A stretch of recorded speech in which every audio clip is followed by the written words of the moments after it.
Okay, we're back for part 2 of section 6.2, diagonalization of matrices.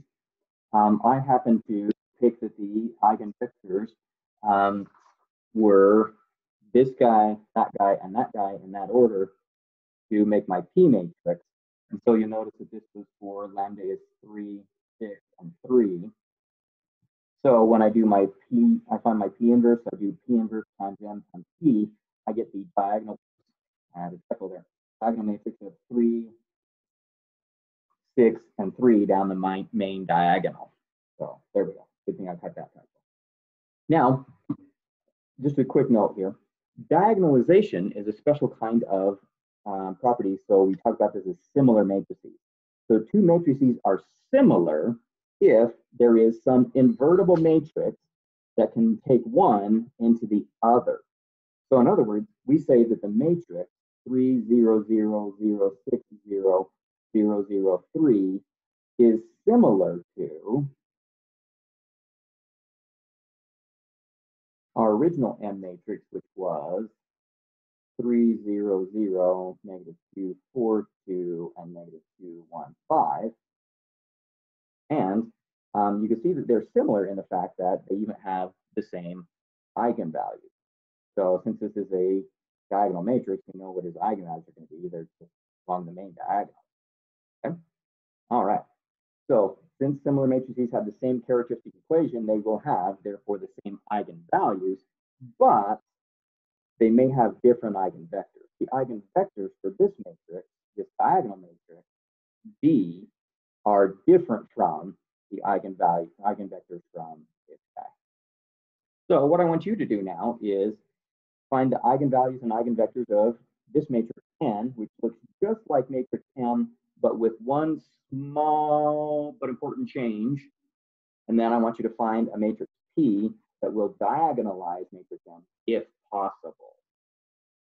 So we'll let you pause and solve that problem. So we're back. Hopefully you've taken a few minutes to solve this problem.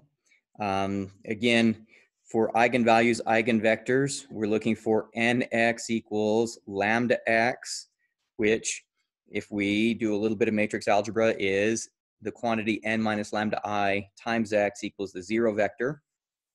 I did a cofactor expansion along the first row because of all those zeros. And I find out that my eigenvalues are 3, 5, and 2. So I have 3 different eigenvalues on a 3 by 3 matrix. When I plugged in lambda equals 3, I find that the eigenvector is 1, 2, 0. When I plug in lambda equals 5, I find out that the eigenvector is 0, 2, 1. And for lambda equals 2, the eigenvector turns out to be 0, negative 1, 1. Therefore, we've got 3 different eigenvalues. And each eigenvalue always has to have at least one eigenvector.